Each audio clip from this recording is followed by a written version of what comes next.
I mean, it's crazy to think that tomorrow, like tomorrow, I go to federal prison and I'm sitting here today in my living room, you know?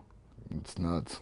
At the end of the day, I don't feel like a lot of people understand what this is. Like, if you were to read my charge on a piece of paper, what would you think? Would you think that, oh man, they got some big, huge drug dealer guy? But that's just not the case. I was an addict. I wasn't some master kingpin.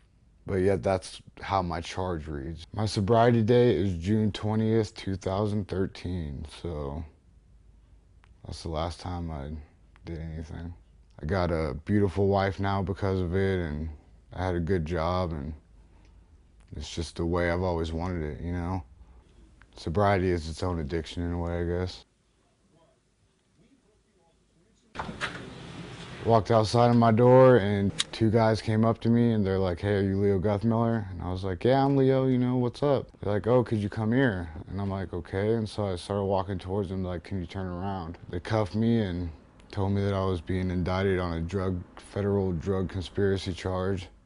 And they told me 10 years to life. At first I thought it might have been a mistake maybe, but then as I got more information about it, I learned that it was something from 2 years ago. Once it finally came time for me to step in front of the judge and get sentenced, it was like so surreal. I read my charge and my lawyer said some good things about me. Mr. Guthmiller has done a remarkable job of turning his life around. And then the judge, when it came to sentence me, surprised me, I guess, too, because it seemed like he actually cared. I do find exceptional circumstances in this particular case. You have led others and helped others. And I guess the hardest part of the sentencing was definitely the fact that he acknowledged that it was wrong. There should be just punishment and respect for the law, but a 10-year sentence is absolutely ridiculous in a case like this. But at the same time, I still got 10 years. I hereby sentence the defendant, Leo Guthmiller, to a term of 120 months in prison. So I walked out with the fact knowing that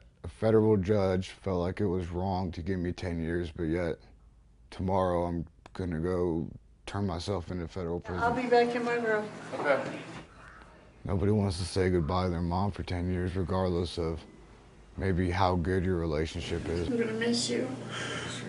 What's happening, she's still my mom, so.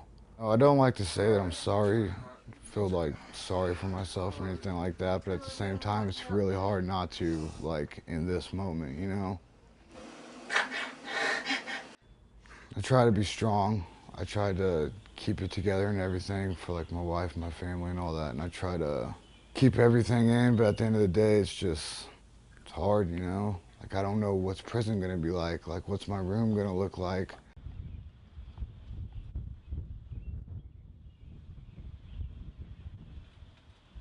All that stuff leading up to my first charge and all the stuff that they just charged me with that I'm going to federal prison for didn't happen. Maybe I wouldn't have met my wife. Maybe I wouldn't even be sober today, you know? But if I have to do 10 years, knowing what I know now and the knowledge and the sobriety that I have and everything, I still feel like I'll be a better man at the end of those 10 years that I would have without the knowledge of sobriety and the power and strength that's brought to my life. So in that aspect, I don't regret it. Hey, NBC News fans, thanks for checking out our YouTube channel. Subscribe by clicking on that button down here, and then click on any of the videos over here to watch the latest interviews, show highlights, and digital exclusives. Thanks for watching.